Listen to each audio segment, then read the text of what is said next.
So, hello everyone. Just a forewarning, my hands are really sweaty, so I might just drop my mic and you won't hear anything. So, before we talk about this, is actually my project. Before we start on this, let's talk about navigation a little bit.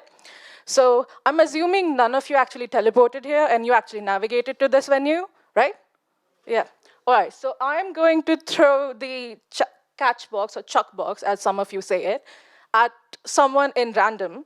And I need you to tell me whether you reached here based on your memory, like you were listening to music or a podcast and you just walked to this venue, or you had to actively look at the buildings and the markers, the iGGi boards to reach here. All right? Is that clear? Okay, so I'm going to throw this now.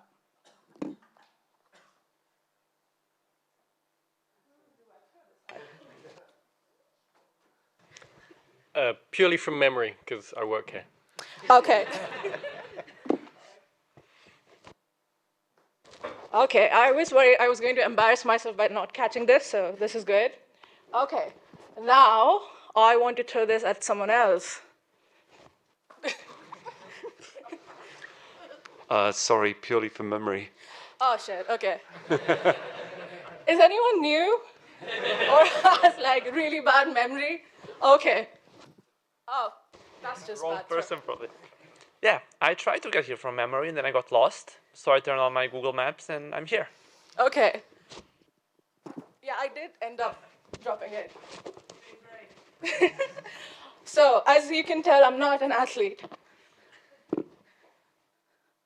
Okay, so when you navigate based on your memory, based on your self-knowledge, it's termed as egocentric. So ego is yourself. And when you navigate, you use strategies that is based on yourself. And when you use maps, I often use maps a lot, even with places that I'm really familiar with, because I really suck at remembering directions. That's allocentric navigation. So those are two major categorization of the navigation strategies that we use. Okay, now I need two volunteers to come down here. It's the last thing where I'll ask you to interact. Then I'll speak, I swear. I need two people to come down here. If no one volunteers, I'll just chuck this again. Okay, brilliant. Okay, more people would be fine as well. Okay, so what's going to happen is, I need you to close your eyes. And not yet, not yet. When I say go, I need you to spin. And when I say stop, you stop. At the end, don't open your eyes. When you stop, just point at the direction where you were sitting at, okay? All right, close your eyes, both of you. Go.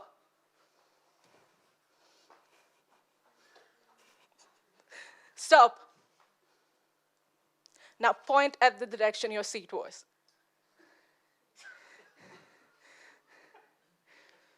Okay, now open your eyes now and tell me, is it right?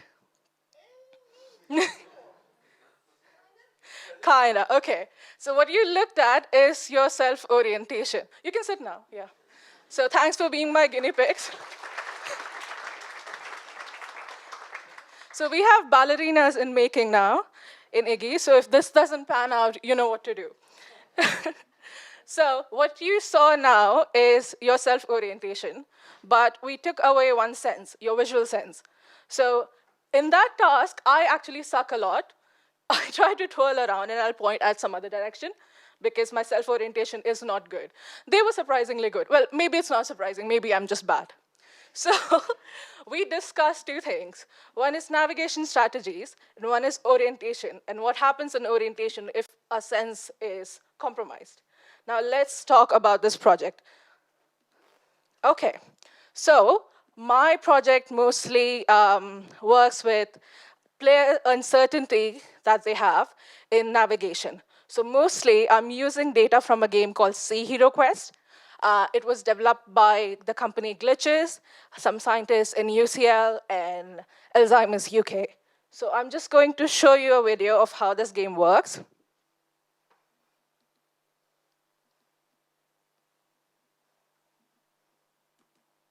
Oh, how do you play it? Okay, you know what? Never mind. It's fine. I can just explain it. Okay, so when you play this game, you're first presented with the map of the environment. You have to memorize it. There are a few checkpoints and the endpoints. And based on the memory of this map and the landmarks that you see around you, you have to, well, go on a boat ride. Yeah, because, very realistic how you can afford boats every day with so rich. So, so basically this game was made to judge how a cognitive decline affects spatial navigation abilities or memory. So there are a lot of things in here which can be used for such a research. For example, the latency you have in reaching certain checkpoints, or the time that it takes you to reach that checkpoint, or if you get lost in the middle and you have to turn around to actually reach your checkpoint, which happens to me in complicated maps a lot. I think what I have established so far that I suck at this game. But yeah, so this game is not available right now to public, but because now it's being extensively used for research purposes. But around 4.3 million people have played so far, so that's quite a lot of data. But it's going to be available in Play Store for public consumption in like a month. Okay, so I can't play that. That's how you all should always video test your presentations. Okay, now what do I want to do with my project? I want to develop a Bayesian idle observer model based on this technology that is often used in robotics, visual localization and mapping. Basically, you use your self-orientation and the visual that you have around your surroundings to locate where you are, basically what humans do and what robots are learning to do, to predict how players navigate in an environment. I want to see the parameters that actually affect this navigation. I want this to have some kind of diagnostic or cognitive applications, or maybe even development, but we will talk about that more later. Now, what is Bayesian idle observer? I'll just explain that in really short terms. Imagine you don't live in the UK. You live somewhere where the weather is a bit predictable. And so you saw the forecast yesterday, and it said it's going to rain. But you step out with your umbrella, and you see it's really sunny today. So you update your expectations. Okay, it might not rain a little bit. So basically, you have prior information, and you get new information, and you update your beliefs based on it. That's basically the principle here. That's what this is. Now, another thing that I want to do with this project is see how individual strategies differ for people. Like we talked about egocentric and allocentric, and I had to really look for someone for allocentric. So different strategies and how it is related to when people have cognitive declines. Now, why this project is useful and how it can be, well, helpful from, well, industry or healthcare perspective. Okay, so one thing, you can develop games that can be personalized to the way you play. So for example, if you're someone like me that plays really bad, your model can be benchmarked to a level where it can be adapted to your level of gameplay. So that's one way of how you can adapt this research. Another thing, which was a really good point why I actually pursued this research, you can use this for diagnostics. So for example, a certain population has a certain criteria of capability of playing this game. And the model predicts that this is how you should be, this is how fast you should be moving from checkpoint 1 to checkpoint 2. But player XYZ is actually really bad at it. That might be a precursor that you could have some kind of cognitive issue. Then you could use that warning, go to a doctor if you get your NHS appointment in time, and then you see if you have the blood biomarkers for that. So this is, of course, in very rudimentary stage of that, but eventually I want this research to go there, so maybe this could have diagnostic applications. Now, to do everything that I have described, I'm just going to talk about what I've done for the past few months. That's like really tip of the iceberg of progress. Okay, so I have level maps from different levels of the Hero Quest. There are like 76 levels. This is level 6. So I have the model prepared, a very basic model prepared of Bayesian idle observer. So I imported the map to create an environment where my little innocent agent can navigate. You can see the blue dots, those are the waypoints. Now that's just level 6. If you go further, this is level 43. Now imagine you get stuck in a maze like that. How do you reach your different checkpoints? The more complicated it gets, the more difficult your navigation is going to be. Before I make my agent navigate these mazes, which are really difficult, I created a toy model. So this is a simple centipede maze. Now you can see the wall thickness actually varies. That's so that if you face a certain direction, you can see at the bottom what your visual is going to be. So whenever your agent is going to navigate in a certain part of the centipede maze, you'll be able to see what they see. So I want to implement that in this complicated map in the next few months. Okay, so in my toy model, in the first part, you can see 3 sections. The first one is the red arrow, if you can see, or whether it's really small. Yeah, maybe you can see. I'm assuming you can see. So the red arrow, that shows the true position of the agent, or where it's big. And if you go down, the belief test all, it's the belief the agent has about its own location. And if you see the last one, the third bottom one, it shows that the belief the agent has about the goal's location. So I've given the left upper as the goal. Now, if you go to the next 3 at the right-hand side, I've added a certain amount of visual noise to it, which means the agent won't be able to see things all that good. So you can see here the agent, in the left-hand side, the agent actually reaches in 4 time steps. But when you add visual noise, that increases to 7 type steps. You can also look at the belief that the agent has. There's a lot more uncertainty when there's visual noise, because the agent is actually relying on egocentric, on its memory. So that's where I'm at, and I'm going to apply this to my maps. So yeah, that's my work. If any questions?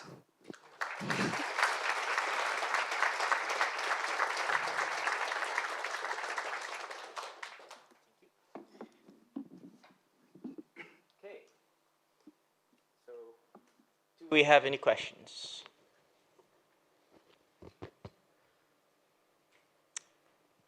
Where? Sorry, point again.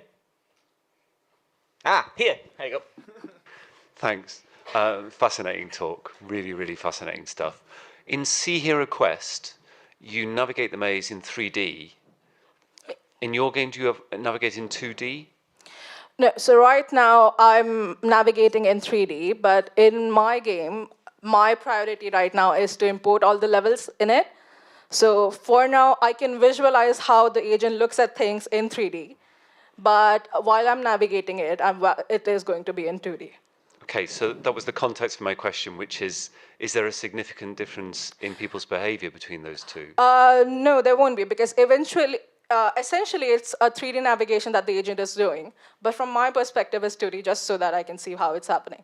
So there's no difference. It's actually 3D. Thanks. Cool. Yeah.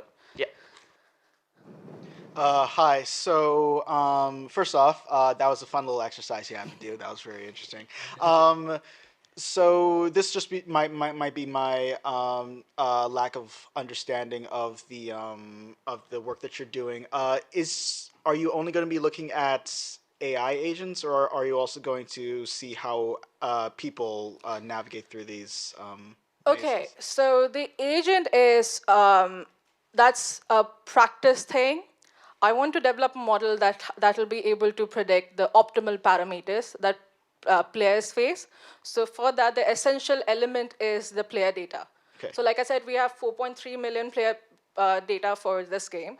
So I'll be using that to train my model for it to actually predict what is the optimal way they can be reaching different positions. Gotcha. So no additional data is being made. No. You're just using No. the data. So Okay. I'm using pre-existing data. Maybe they might generate more data now, and I'll use that. But yeah, I'm not doing my own data collection or any such thing. That's really difficult. You should stick to it. Ah. Thank you. Excellent. Thank you so much. I think this is a super cool project that goes into a direction that I feel a lot of psychology right now is going, which is, hey, cognitive science has used computational modeling in the longest time, and we're just beginning with that, so let's start doing that, and now we have the data sets for it. So that's super cool. One connected application area and question that I have. So are you modeling and understanding this as a process where the agent just tries to get to the goal as fast as possible? Because when we talk about uncertainty reduction, we're also talking about something that when people talk about intrinsic motivation, you're basically talking curiosity. You're right, uncertainty, you can say uncertainty reduction is the underpinning cognitive process that drives curiosity or that explains curiosity. So there may be in actual real life human player behavior, a lot of explore, not exploit behavior for the sake of the information gain, meaning uncertainty reduction just over the level overall, rather than just reaching the gold state. So that's kind of a higher level question about the model, as well as pointing out a potential future application area here. Are you approaching this purely as the agent wants to be certain they're at the goal and get to the goal as fast as possible? Or are you potentially also in your model considering things like the agent just wants to gain information about the world because information gain, uncertainty reduction is in and of itself an intrinsic reward? Thank you for the question. Actually, the motivation is something I would like to consider in the future, so thank you for that. Regarding what the agent considers, it's actually considering every single thing it encounters in the environment, depending on the self-noise and the visual, and it's not just going from one checkpoint to another checkpoint. So every decision that it makes, that's going to contribute to the information that is being packaged for the model to predict where it's going to be. So I'm going to be taking into consideration every single thing that is happening in an environment, which will be essential in the really complicated maps like this. Super cool. There's way more about distributed cognition, how humans actually navigate in the wild using their body and their environment, which is not just visual input, but let's have a conversation afterward. Oh yeah, that's interesting. Thank you. Cool. We have time for probably at least one more question if anybody has it. Oh, yeah. Ready?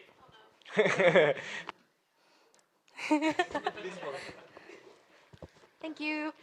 Hate to sound like a parrot. Great talk. Really interesting. Forgive me if I'm not going to be able to phrase this just right, but to what extent is sort of navigating based on the individual themselves or the environment they're in? So, for example, in level design, there are some levels I can navigate like really fine.